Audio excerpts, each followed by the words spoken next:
А что, если я скажу, что позже лучше, чем раньше, если мы говорим про обучение ребенка чтению? Давайте разбираться подробнее. Недавно я задалась вопросом, а вообще в мире, в разных странах, как люди, в каком возрасте обучают детей? И, к своему удивлению, обнаружила, что в целом глобальный, наверное, прогрессивный мир движется в сторону уменьшения этого возраста. И, например, в Великобритании начинают уже в 4-5 лет, в Соединенных Штатах Америки в 5-6. Здесь у нас в Европе, во Франции в 5-6, допустим, а в Италии и Германии в 6 лет. То есть в среднем возраст, да, уже до 6 практически лет дети обучаются целенаправленно чтению. Но так ли это хорошо, то, что возраст везде уменьшается? Есть, кстати, исключение, которое очень меня заинтересовало, и я думаю, что вам тоже будет интересно об этом узнать, если вы еще не слышали. К примеру, в Финляндии дети начинают читать с 7 лет. Кстати, так же, как начинали всегда в Советском Союзе. И поражает, что их результаты опережают результаты сверстников из других стран. Почему же так происходит? Давайте обратимся немножко к нейропсихологии и пытаемся разобраться, а вообще навык чтения, какой он? Он врожденный? Нет, конечно, он не врожденный. И он базируется на таких определенных вещах важных.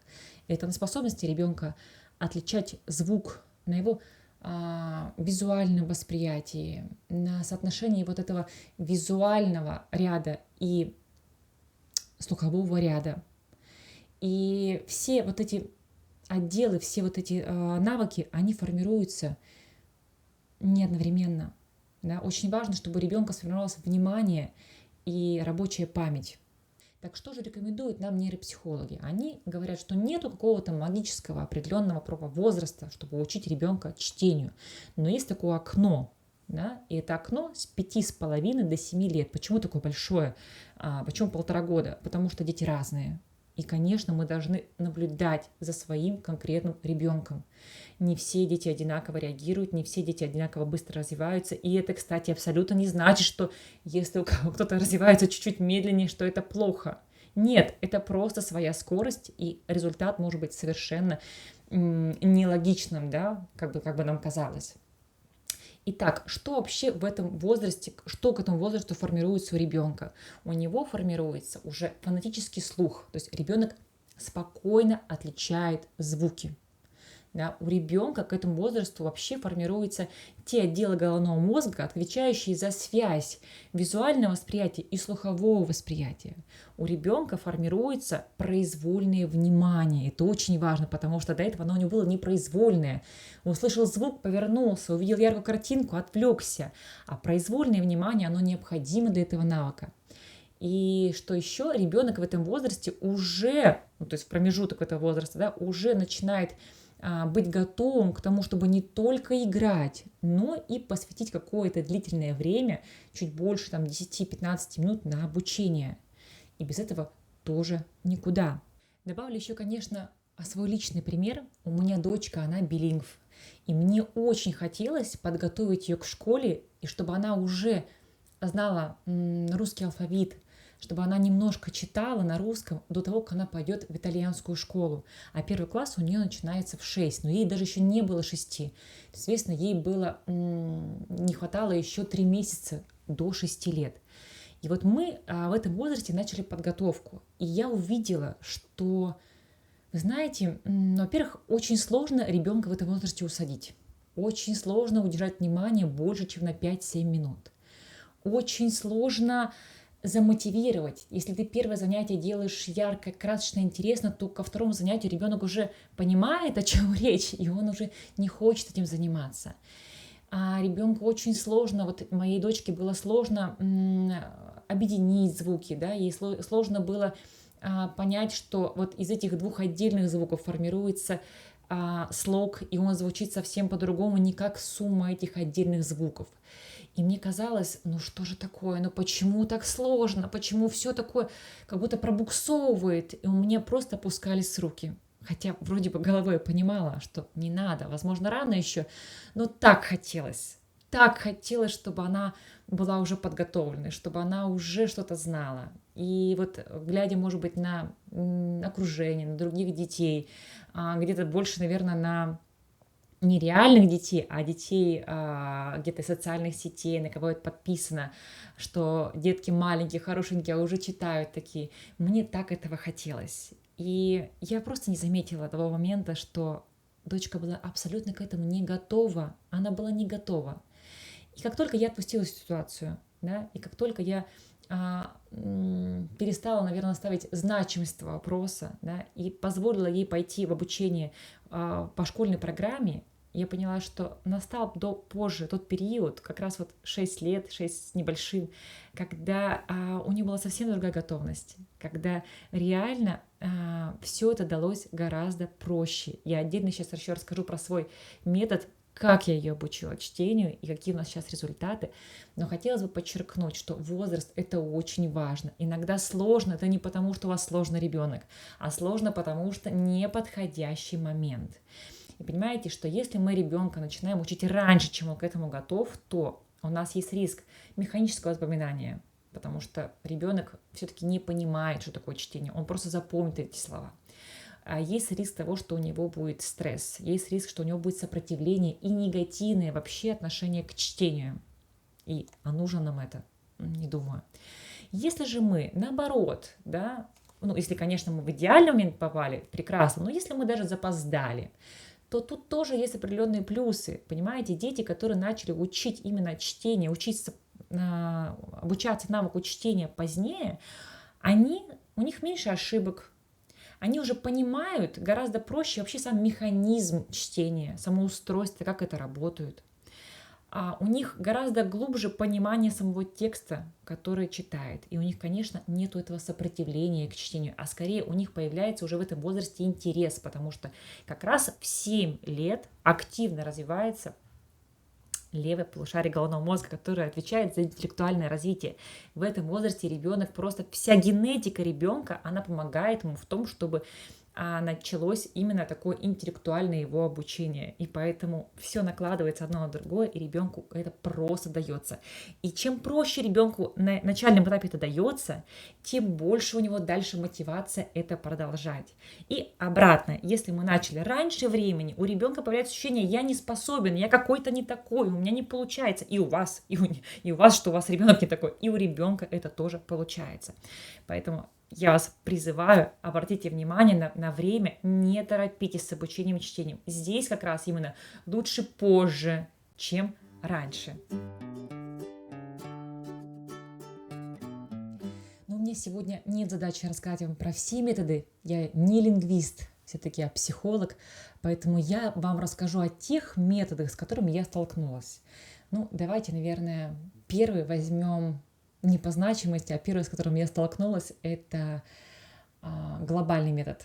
Что это означает? Глобальный метод, он основан то есть он базируется на теории Глена Домана о том, что ребенок может обучиться чтению и письму, сразу запоминая слова. Метод прекрасный, он хорошо работает, но у него есть свои ограничения. Этот метод работает только на начальном этапе.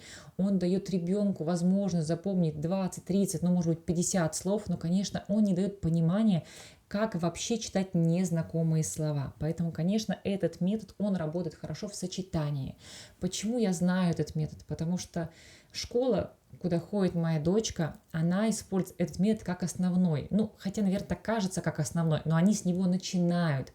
Да? Они позиционируют себя как школа, которая обучает именно по глобальному методу. Но на моем опыте я могу сказать, что все-таки на самом деле они его соединяют, потому что с момента обучения словам они перешли все-таки на работу со слогами, со звуками, и уже дальше опять, то есть через слог вышли опять на слово. Поэтому плюс в глобальном методе, что он ребенку дает ощущение, что у него все быстро получается. У него нету негатива к чтению, и это прекрасно. И если вы занимаетесь дома с ребенком, то вот эти карточки Домана вам прекрасно помогут.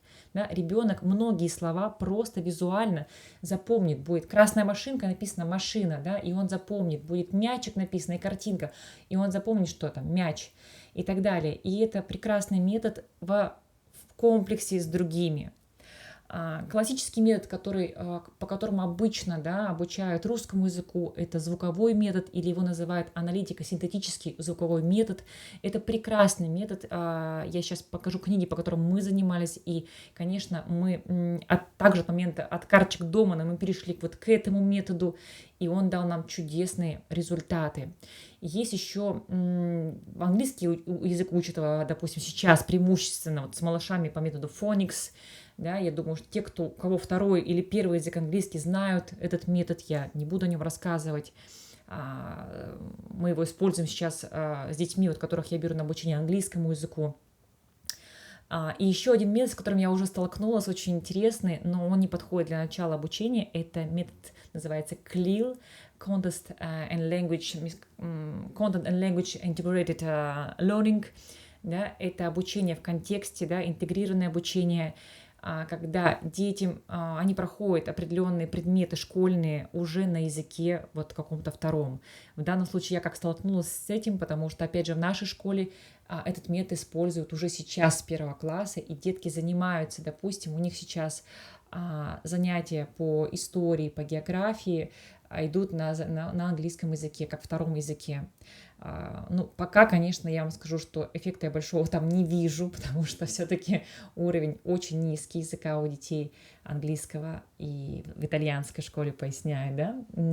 Но как идея, как вообще метод, он прекрасно работает, дает именно глубокое понимание, глубокое знание языка, но нужна хорошая база для этого метода.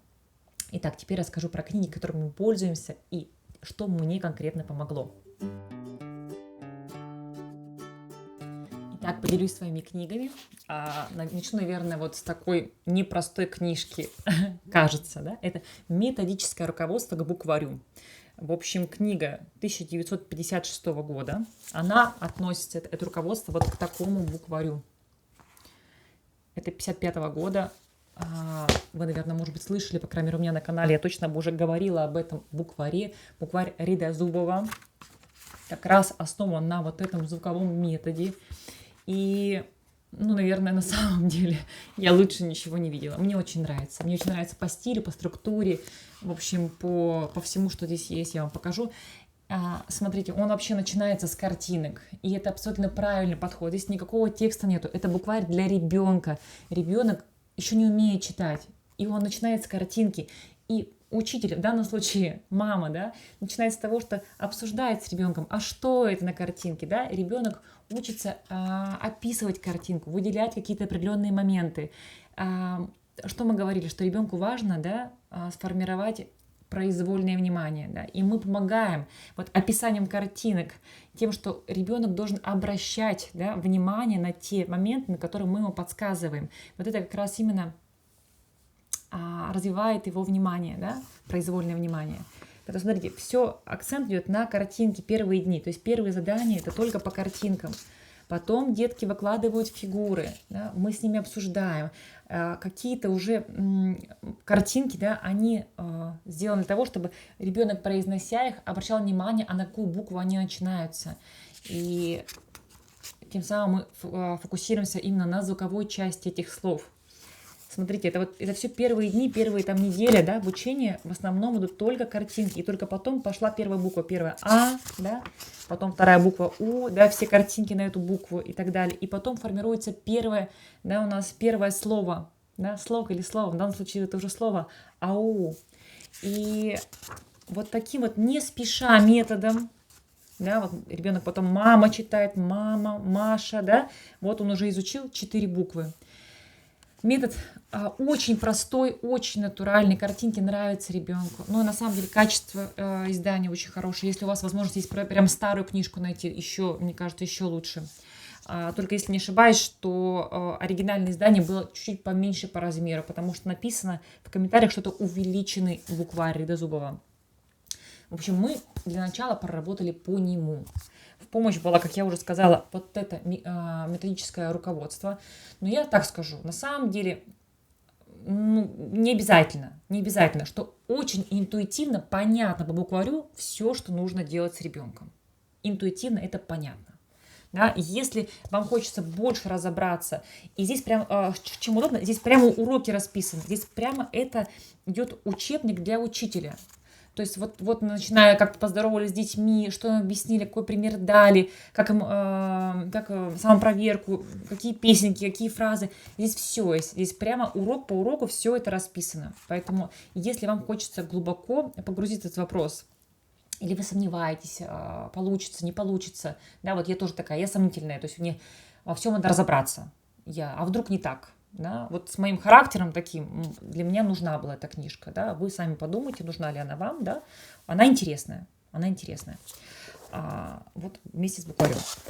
Еще одна книга, которой мы пользовались, это букварь Надежды Жуковой, и на самом деле это более современное издание, но оно тоже очень хорошее, да, тут чуть побыстрее уже, тут прямо с первых страниц, да, вот они практически начинают, да, уже АУ, тоже УА, меняют местами. Почему УА, не знаю.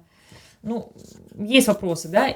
Но плюс в том, что вот этот мелкий шрифт, конечно, он не для ребенка, он для родителя, либо для воспитателя. То есть здесь подсказки, что нужно делать. Допустим, следите, чтобы ребенок правильно читал и называл согласные буквы. Коротко, без призвука «э». Да? Ну, это к тому совету, что все-таки звуковой метод в первую очередь значит, что мы разбираем с детьми, мы не называем буквы, как мы их называем в алфавите, там, да, а называем звуки м, н и так далее. Это очень важно, потому что ребенок запоминает звуком и потом будет соединять м, и получится мама, да. Еще такой совет, который дам, да, когда мы соединяем с ребенком звуки, да, то есть нужно именно прямо растягивать сразу, то есть не произносить ему коротко, да, а именно растягивать согласные. Ма, как будто бежит, да, как будто мы бежит буква ма. И вот таким вот образом их соединять, да, это если вам нужно именно с самого начала, с самых азов учить ребенка соединять. Но один лайфхак, я тоже с вами поделюсь. Я вот этим с ребенком занималась. Раньше времени, как я сказала, устала, вымоталась и не понимала, как это все работает. А потом, когда ребенка отдала в школу, и они начали делать все то же самое, похожие вещи на итальянском, и они вот их объединяли, разъединяли, эти буковки, они их по-разному, да, научившись делать это на итальянском, она потом делала это легко на русском, со всеми новыми буквами, которые она еще со мной не разбирала. Поэтому огромный бонус мамам билингвов. Вот тут не торопитесь. Пусть ребенок начнет спокойно обучение чтению, письму на языке среды. Это поможет вам. То есть это не усложнит, а поможет. Если, к примеру, совет относительно речи бывает обратным, допустим, говорят так, да, и есть в этом доля правды, я соглашусь, что ребенку изначально лучше, когда он только рождается, как минимум дать и ваш язык, да, язык мамы, если он не является языком среды, и на него потом, да, ляжет язык среды, особенно, да, если какие-то сложности с речью. Если нет сложности с речью, то вообще, в принципе, лучше все сразу, одновременно, одномоментно. Если у вас есть там кто-то в доме, кто говорит на языке среды, то прекрасно работает одномоментно. Но если, к примеру, нет, и вы в доме говорите на одном языке, да, а среда будет другой, ничего страшного. Вот речь лучше начать один, ваш родной, а потом дать среды. Но с чтением не усложняйте себе жизнь, как это сделала я. Сделайте проще, да? Дайте возможность ребенку уже начать пройти этот период на языке среды и подключите ваш язык. Это все пойдет, вот в моем случае, как по маслу потом. Книжка тоже хорошая, я ее советую, потому что иногда хорошо менять одну книгу другую, потому что дети устают от одного и того же материала, и им хочется чего-то нового. Да? Ну и для вас новую фразу выбрать, какой-то новый пример, новую лексику. Здесь лексика немного посвежее, потому что там, конечно, есть такие слова, которые все-таки устарели, которые мы мало используем, но это не мешает процессу обучения чтению. В общем, вот такая книжка, она помогает именно отрабатывать навык чтения. Называют ее первой книгой, да, после букваря. Ну, здесь из минусов, наверное, то, что жирным шрифтом написано, мне это не нравится. Мне кажется, что это не очень удобно читать визуально. Но, возможно, это очень субъективно. И вот мою дочку, ее что смущает, что везде есть ударения, а еще вот такими крупненькими они очень штрихами нарисованы, и так как в итальянском есть акценты, то, конечно, для нее это немножко вызывает такие Ну, то есть это мешает немного ей, когда она читает. Книга, в общем, хорошая, тексты непростые, да, потому что в основном это классика русской литературы. Но она больше именно на отработку звуков. Если вам нужно замотивировать ребенка на чтение, она не подойдет. Сложноватая, да, то есть именно лексика сложноватая. Но для того, чтобы отработать именно звуки, прекрасный экземпляр. Что бы я еще посоветовала, найти книгу, которая нравится очень вашему ребенку. Это «Палочка-выручалочка». Книгу про Сонечку мы прочитали 100, 200, 300, не знаю сколько раз, бесконечное количество раз. Она очень нравится моей дочке, она очень нравится и мне тоже. И поэтому мы 1,5 месяца, почти 2 месяца назад перешли на такую практику. Ночью обычно перед сном я всегда читаю моей дочке какие-то сказки, какие-то книги, в общем, разные варианты. И сейчас, вот почти уже 2 месяца, мы делаем так, что сначала она мне читает что-то, а потом я ей читаю.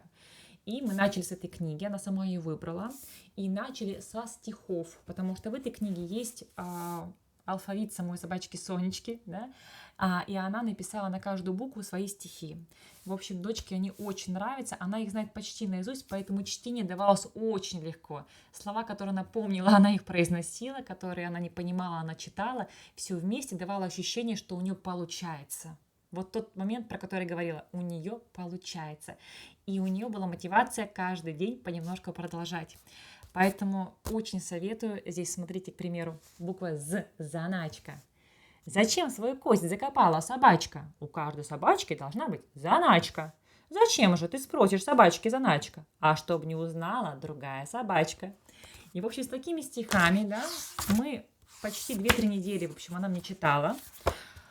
Дальше перешли к основному тексту. Да, сейчас она читает по где-то половины, иногда по целой странице текста. И, вы знаете, за 1,5-2 месяца я вижу результат просто колоссальный.